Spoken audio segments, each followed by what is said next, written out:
Desde que no globo terráqueo de Handlens apareceu aquilo de Ixuntracones, ou aquí hai dragóns, todo o mundo se asociou con problemas, perigos e lugares onde non se debería chegar unha. Aínda que a miña chegada a este planeta foi moi posterior, creo que isto dos dragóns marcou a miña vida. De cativa adoraba as historias nas que percorrían os ceos para salvar os seus compañeiros humanos.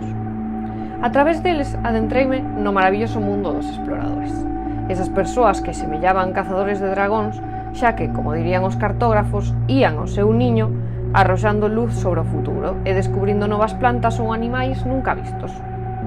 Tras a miña etapa draconiana, que superei os 6 ou 8 anos, a exploración seguiu atrapando. Era algo que tiñan claro na miña casa. Quizáis influíron as peripecias de Humboldt intentando chegar ao cumio do Chimborazo ou as arriscadas travesías de Shackleton e a súa tripulación na conquista da Antártida.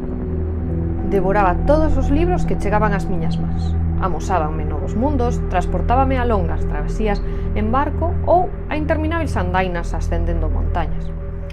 Teño que dicir que trataron de persuadirme. No colexio sempre tiña que aguantar a mítica pregunta de "E ti que queres ser de maior?".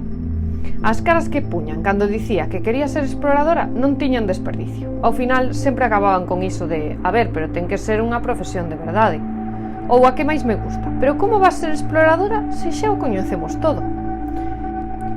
Xa fai moito que non vexo a esas persoas, pero nestes momentos encantaríame poder dicirlles que se trabucaban, que aínda queda moito por explorar e que eu estou pondo o meu granciño de area para topar esas terras de dragóns.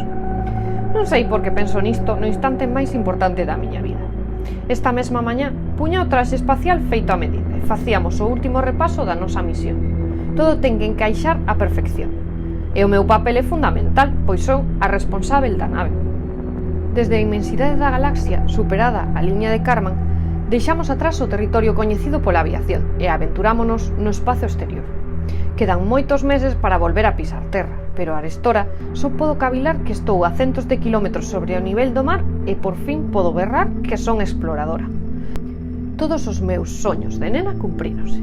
E aínda que non nos permitían levar grandes cousas na equipaxe, agochei un mini dragón.